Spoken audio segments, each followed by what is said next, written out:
Hi, I'm Alex Porter. I'm the occupational therapist at the I had a parent request for a guide on how to make sensory rooms in their house. This can sometimes be a really overwhelming request. A lot of the times I hear, an outpatient therapist ask me to make a sensory room, or old school therapist told us what to do. So I found that not a lot of people give out guides on how to do that. So I thought I'd make a quick one that I could share with this parent, and then I could share this with other parents in the future.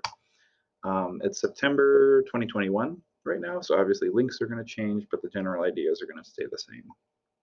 So the key to making a good sensory room is not worrying about making the perfect room with all the perfect equipment. It's kind of, you know, I'm a homeowner right now, and a lot of my house is still the 80s, and a lot of it still works just as fine, and I haven't put a single dime into a couple of the rooms. So the same thing applies to sensory spaces. So when starting out, I like to tell parents the first thing you want to do is pick out a location. Everyone's got different houses. Some people, it's easy to find a room. You got like 3 extra rooms in the basement you can pick out. Some people, you need to use a room that's used for something else, like a living room or a bedroom or something of that nature. What I recommend is picking out a space that's safe, that is far away from electrical sockets or things like that that might become dangerous if that's something you need to worry about for your child.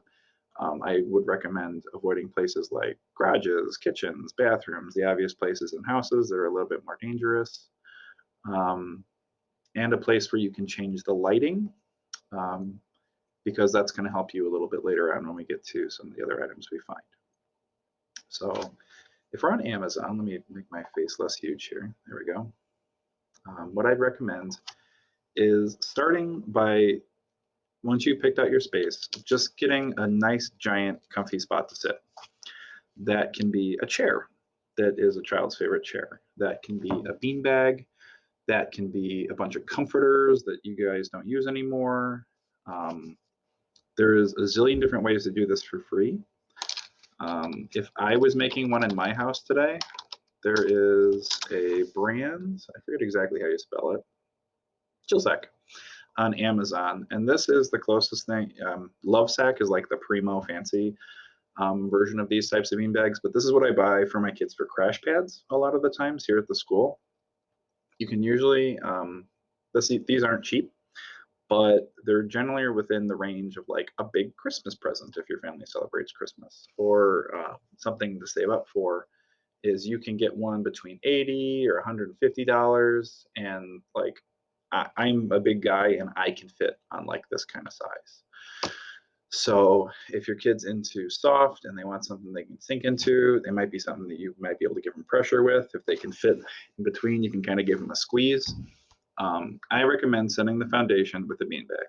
A lot of sensory corners, especially in general education classrooms here, I recommend that the teachers start with a calm corner away from the hustle bustle and like the board and stuff like that, with a visual divider so they can't see everything else that's going on, and a beanbag. And that's where we start. And then as other needs arise, we add to it.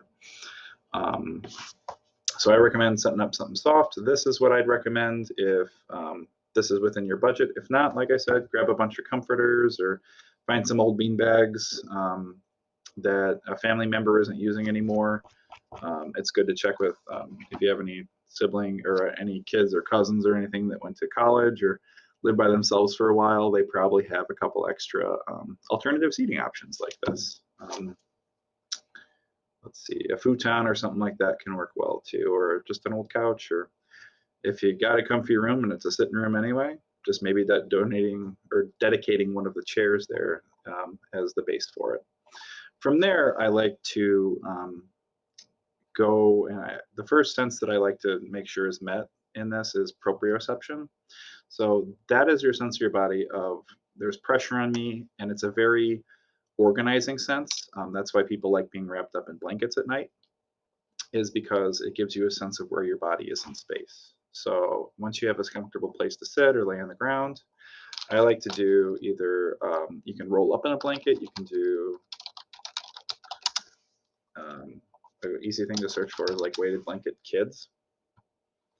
And you want to make sure, the video for who I'm making this for, like this would be too small for them. But if you have a younger child, this is something that might be helpful. Um, just looking at the size, they make these really, really light. So, 7 pounds is probably like the lightest I'd go a lot of the time, unless you have a really small child.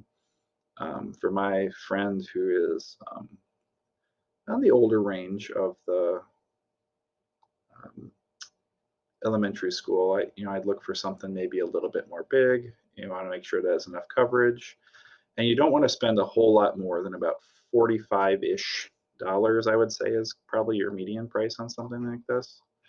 You want to make sure it's big, it's weighted, and then another thing that might be fun for it would be like not a sleep sack for babies. What am I thinking of? The word will come to me. This is proof that OTs can't remember the words right off the top of their head. Let's see.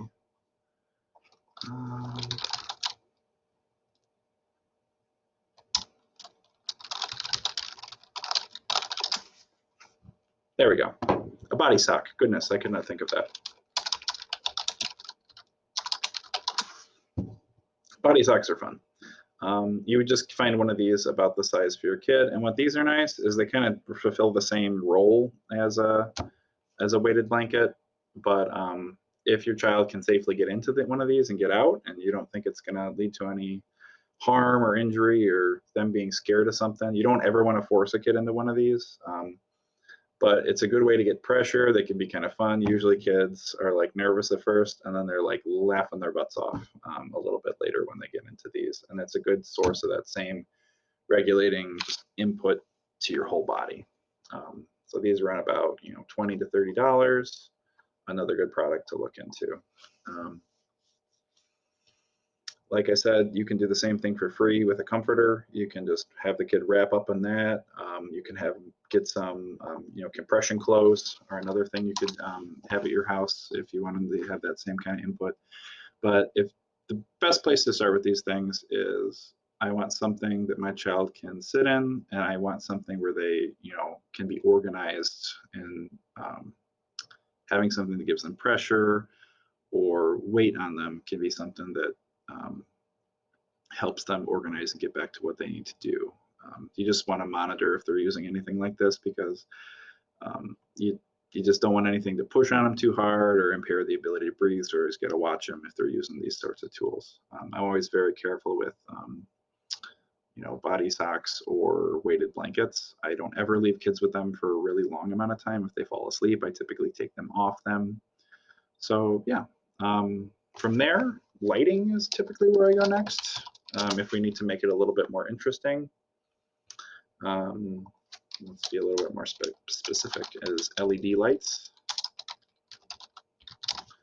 I usually end up with this because the really expensive rooms will have these like really nice trickle down. Here, let me show you what the expensive version is and what we're trying to emulate.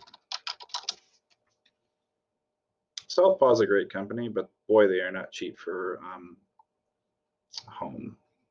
Fiber optics is what you'll see in a lot of spaces. So things like these spray sets can run you like $1,000. Lighting and tubes like that can be like $1,500.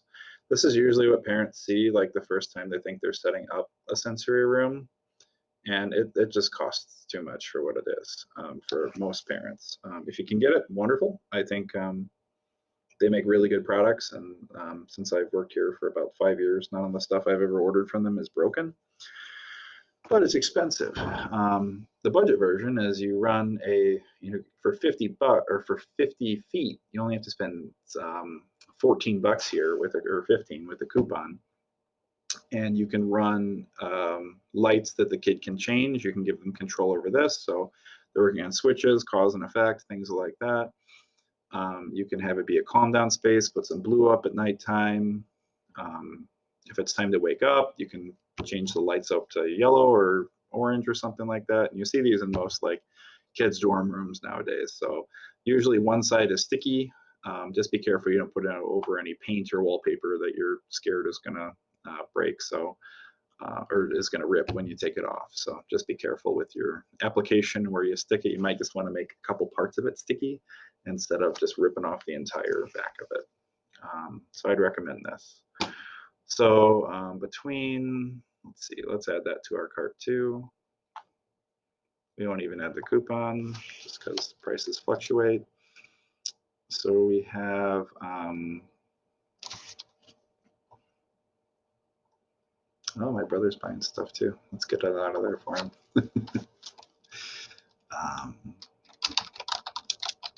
Chill snack.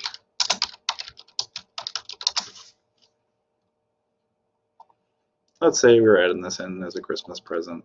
You can find cheaper bean bags online.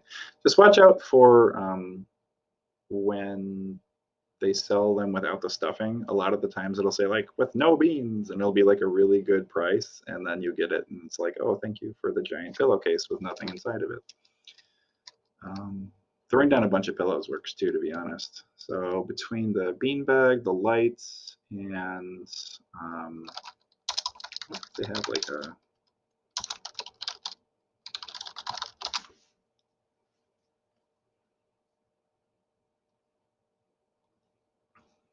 maybe a visual divider.